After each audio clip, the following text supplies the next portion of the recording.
Kerajaan Mesir telah pun mengejutkan dunia dengan melakukan perarakan yang penuh dengan adat istiadat di raja baru-baru ini, di mana mereka telah pun memindahkan sebanyak 22 mumia Fir'aun. Mumia itu diarak sejauh 7 km dari Bandar Kahira ke Museum Kebangsaan Tamadun Mesir dengan kawalan yang cukup ketat.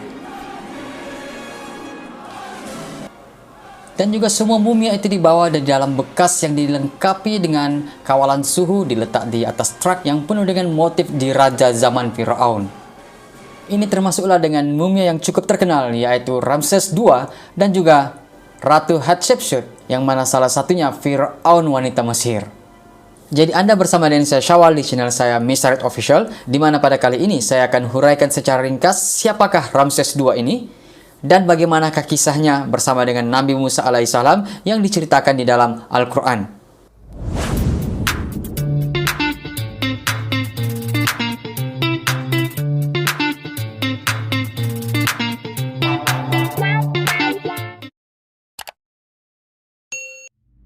Siapakah Ramses II ini?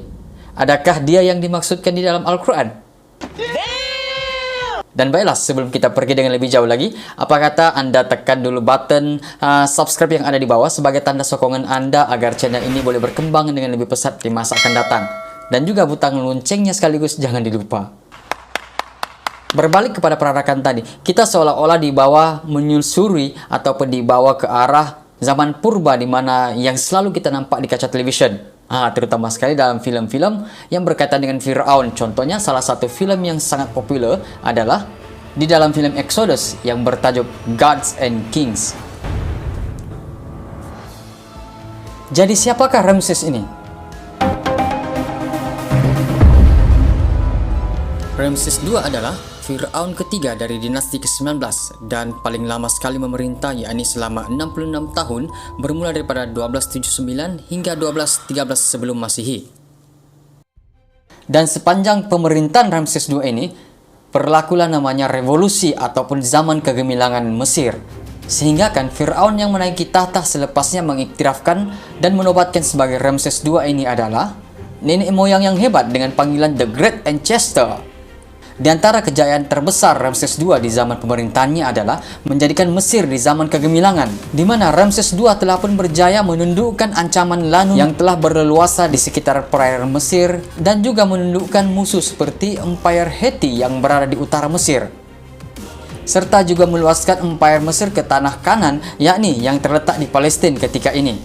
Selain daripada ketenteraan, Ramses II juga sangat obses dengan membina monumen-monumen ataupun patung-patung yang menggambarkan kehebatan di zaman pemerintahannya, di mana bermula daripada delta Sungai Nil sehinggalah ke Nubia, terdapat banyak binaan-binaan hebat yang dipahat atas nama Ramses II. Antara binaan hebat yang dibina oleh Ramses II ini adalah Kuil Ramesseum. Kuil Ramesseum ini adalah sebuah kuil yang dibina untuk mengingati Ramses II, dan menurut penceritaan terdapat sebuah pintu gerbang yang dipanggil pylon yang bertujuan untuk menyambut para pengunjung kuil, dan beratnya adalah dikatakan seberat 1000 tan. Seterusnya kuil Abu Simbel, di mana kuil ini dibina di selatan Mesir, berdekatan dengan Nubia, yang dibina oleh Ramses II sebagai lambang keagungannya, sebagai memperingati salah seorang istrinya, yaitu Nefertari, di mana kuil ini sebenarnya dipahat dari tebing batu pasir pada sekitar tahun 1250 sebelum Masehi lagi. Di bahagian depan kuil ini terdapat 4 patung duduk Fir'aun Ramses II, dan juga terdapat patung-patung kecil dan anak mereka menghiasi bahagian depan kuil-kuil kecil tersebut. Seterusnya adalah makam permaisuri Nefertari.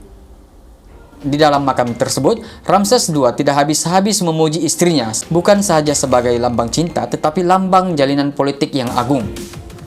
Keempat, Pi Ramesses. Pi Ramesses adalah sebuah bandar yang dibangunkan oleh Ramses II yang bermaksud rumah Ramesses, besar dalam kemenangan. Ianya adalah sebuah bandar baru yang dijadikan pusat pemerintahan Ramses II. Dan seterusnya juga sebuah patung yang dianggarkan berusia 3200 tahun, yakni patung Ramses II, yang mana patung ini dibina di Memphis dengan ketinggian dianggarkan 11 meter dan juga sangat besar. Jadi demikianlah tadi di antara keunggulan-keunggulan di zaman pemerintahan Ramses II. Jadi kita berbalik kepada topik awal tadi, di mana adakah Ramses II ini yang dimaksudkan di dalam Al-Quran?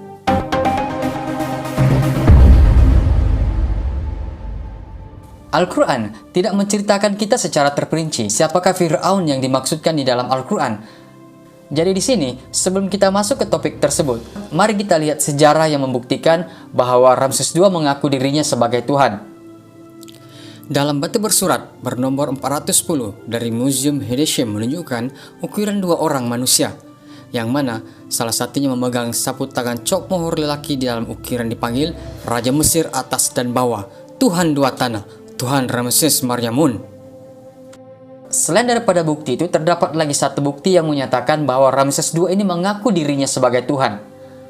Batu bersurat bernomor 1079 juga daripada Hedeshim Museum, serta ukiran daripada kuil Abu Salim juga memperkatakan bahwa Ramses II ini mendirikan obelisk ataupun pasak berlebih 30 batang di setiap pelosok Mesir, yang mana bertujuan untuk memujanya sebagai Tuhan. Dan dia mahukan setiap rakyatnya memujanya, walaupun jauh daripada pusat pemerintahannya. Firaun tidak mau rakyatnya lupa kepada kehebatannya, dan dia mahukan setiap daripada rakyatnya memujanya. Jadi berbalik kepada kisah Al-Quran tadi. Menurut Al-Quran, Firaun yang dimaksudkan di zaman Nabi Musa hanyalah satu orang Firaun sahaja. Menurut kiraan data dan juga tafsir Al-Quran, didapati bahwa kisah Nabi Musa alaihissalam diambil dari sungai Nil, dan sehinggalah peristiwa Laut Merah terbelah dua itu adalah dalam tempo 48 hingga 50 tahun. Dan mengikut perkiraan, ciri-ciri ini adalah mengena ataupun bersesuaian dengan Ramses II yang telah pun memerintah selama 66 tahun pada ketika itu. Selain dari itu juga, dalam sejarah didapati bahwa Ramses II pernah mengubah pusat pemerintahannya ke Ramses, yaitu sebuah bandar yang dibina oleh Ramses sendiri, di mana menurut fakta daripada sumber Taurat yaitu Exodus, Fir'aun telah memperhambakan Bani Israel untuk membina kota Ramses. Dan seterusnya juga, binaan-binaan yang telah disebutkan di dalam Al-Quran juga turut mengena pada zaman Ramses II ini.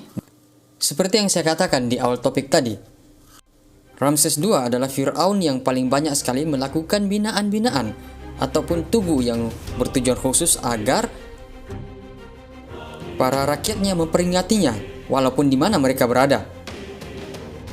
Dan fakta yang paling penting sekali, kenapa Fir'aun Ramses II ini yang dikatakan sebagai Fir'aun yang dimaksudkan di dalam Al-Quran, ini karena jasadnya yang telah mati ditemui dalam keadaan yang sempurna, di mana seorang dokter pakar daripada Prancis, yaitu Dr. Maurice Bucaille, yang telah ditugaskan untuk melakukan penelitian ataupun menganalisis kematian mumia Fir'aun Ramses II pada tahun sekitar 70-an, di mana mumia Ramses telah pun dihantar ke Prancis. Dan hasil daripada penyelidikan, Dr. Maurice dan juga pembantunya telah pun menemukan sisa-sisa garam yang masih melekat pada jasad mumia tersebut.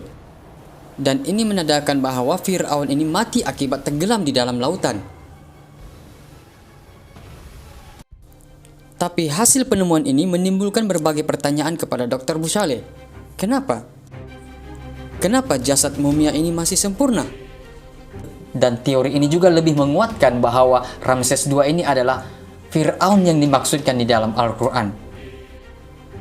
Dan akhirnya, beliau telah pun mendapatkan hidayah dan memeluk agama Islam kerana mendapati apa yang telah pun berlaku kepada Fir'aun ini ada disebutkan di dalam kitab suci Al-Quran, di mana surah Yunus ayat 92 yang bermaksud, "Maka pada hari ini kami selamatkan badan kamu supaya kamu dapat menjadi pelajaran bagi orang-orang yang datang sesudah kamu, dan sesungguhnya kebanyakan manusia lengah dari tanda-tanda kekuasaan kami."